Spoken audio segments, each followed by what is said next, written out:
और बात करेंगे देवा भाऊ के बुलडोजर वाले इंसाफ की। नागपुर के दंगाइयों को लेकर महाराष्ट्र के सीएम देवेंद्र फडणवीस एक्शन में दिखाई दे रहे हैं।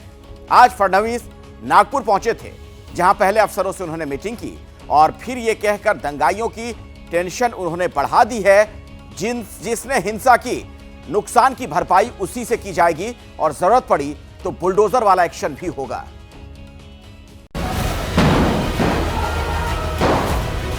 उनको तो निश्चित रूप से अपनी करतूत का भुगतान करना ही पड़ेगा। हरगिज डरने की जरूरत नहीं। जहां बुलडोजर चलाने की आवश्यकता होगी वहां चलेगा। हमारी मुस्लिम भाई बहनों को जो भी आंखें दिखाएगा उसे किसी भी कीमत पर बख्शा नहीं जाएगा। नागपुर में 5 दिन पहले भड़की आग के शोले अब तक शांत नहीं हुए हैं। 5 दिन पहले जो आग लगी थी उसकी चिंगारियां अब नेताओं के बयानों में दिख रही हैं। नागपुर का माहौल ऊपर से तो शांत दिख रहा है, लेकिन राख के नीचे आग अब भी सुलग रही है। 17 मार्च को हुई हिंसा और आगजनी के बाद महाराष्ट्र के मुख्यमंत्री देवेंद्र फडणवीस आज नागपुर पहुंचे, जहां उन्होंने पुलिस अफसरों के साथ बैठक की और सुरक्षा व्यवस्था का हाल जाना। बैठक के बाद फडणवीस ने कहा कि नागपुर में भड़के दंगे के दौरान हुए नुकसान की भरपाई दंगाइयों से ही की जाएगी। जो दंगई है उनकी पहचान कर ली गई है। 104 लोगों को अभी तक पहचान कर पकड़ा गया है। जब तक आखिरी दंगई को पकड़ा नहीं जाता, ये कार्रवाई रुकने वाली नहीं है। ये जितना नुकसान दंगइयों ने किया है इसका पूरा हिसाब निकाला जाएगा और ये पूरा नुकसान उनसे वसूल किया जाएगा। मुख्यमंत्री यही नहीं रुके, उन्होंने चेतावनी देने वाले अंदाज में कहा कि जरूरत पड़ी तो बुलडोजर एक्शन भी होगा, यानी महाराष्ट्र में भी योगी मॉडल वाला फटाफट इंसाफ होगा। जहां बुलडोजर चलाने की आवश्यकता होगी वहां चलेगा।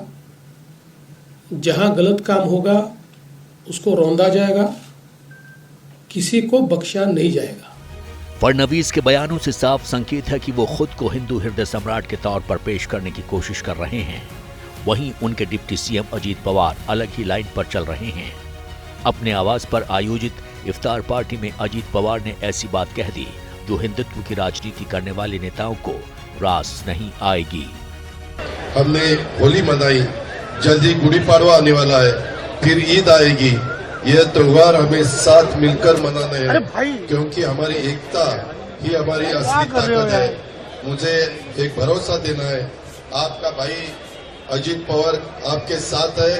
हमारी मुस्लिम भाई बहनों को जो भी आंखें दिखाएगा, 2 गुटों में झगड़ा लगाकर अमन शांति को भंग करेगा और कानून को अपने साथ में लेने की बात करेगा, तो वो कोई भी हो उसे किसी भी कीमत पर बख्शा नहीं जाएगा, माफ नहीं किया जाएगा।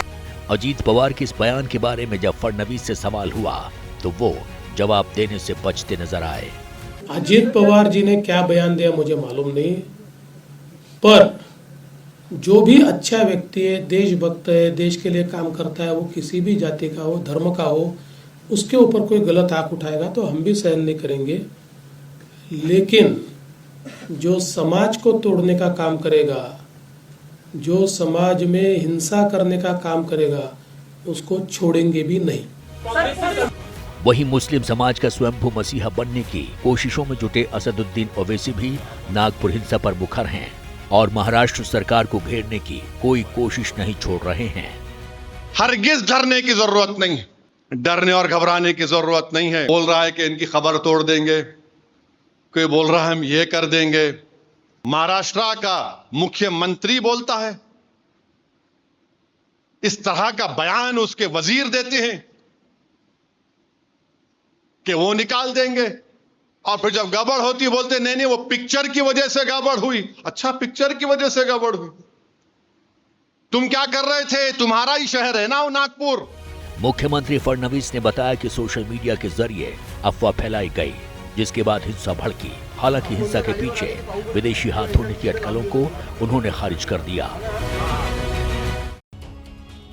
सियासी बयानबाजी के बीच नागपुर के हिंसा प्रभावित इलाकों में अभी तनाव बना हुआ है। हालांकि कुछ इलाकों से कर्फ्यू हटा लिया गया है, लेकिन पुलिस का पहरा अभी भी सख्त है।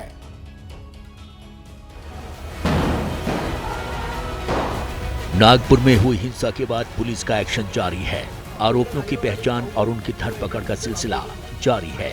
ताजा अपडेट मिलने तक नागपुर हिंसा मामले में 104 आरोपियों को हिरासत में लिया जा चुका है, जिनमें 92 को गिरफ्तार कर लिया गया है। पकड़े गए आरोपियों में 12 नाबालिग भी हैं। पुलिस के मुताबिक सीसीटीवी फुटेज और मोबाइल वीडियोज की मदद से आरोपियों की पहचान की जा रही है। पकड़े गए लोगों में पथराव और आगजनी करने वाले आरोपियों के साथ सोशल मीडिया पर अफवाह फैलाने वाले आरोपी भी शामिल हैं। इस बीच पुलिस ने हिंसा के मुख्य आरोपी फहीम शमीम खान के करीबी और माइनॉरिटीज डेमोक्रेटिक पार्टी के कार्यकारी अध्यक्ष हमीद इंजीनियर को गिरफ्तार किया है। पुलिस का आरोप है कि हमीद इंजीनियर ने सोशल मीडिया के जरिए हिंसा की साजिश रची और लोगों को उकसाया। इस बीच नागपुर हिंसा में गंभीर रूप से जख्मी इरफान अंसारी की इलाज के दौरान मौत हो गई। जानकारी के मुताबिक 17 मार्च की रात इरफान पर तब हमला हुआ था जब वो रेलवे स्टेशन जा रहा था। जख्मी हालत में मिले इरफान को पुलिस ने अस्पताल में भर्ती करवाया था।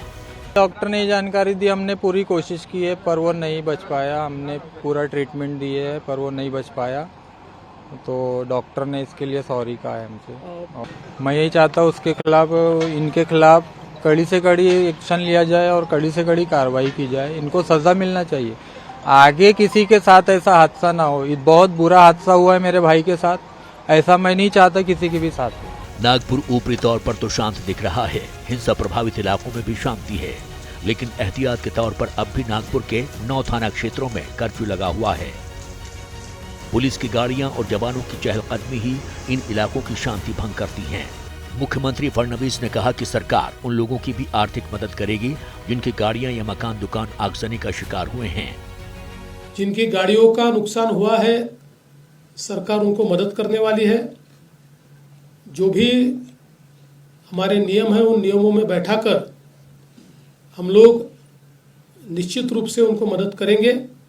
अगले 7 दिनों में ये मदद करने की हमारी कोशिश होगी। पुलिस की ओर से जारी आंकड़ों के मुताबिक 17 मार्च की आगजनी में एक मकान और 60 से अधिक गाड़ियों को नुकसान पहुंचा है। तो ये साफ कर दिया गया है कि नागपुर के दंगाइयों का मुकम्मल इलाज होगा।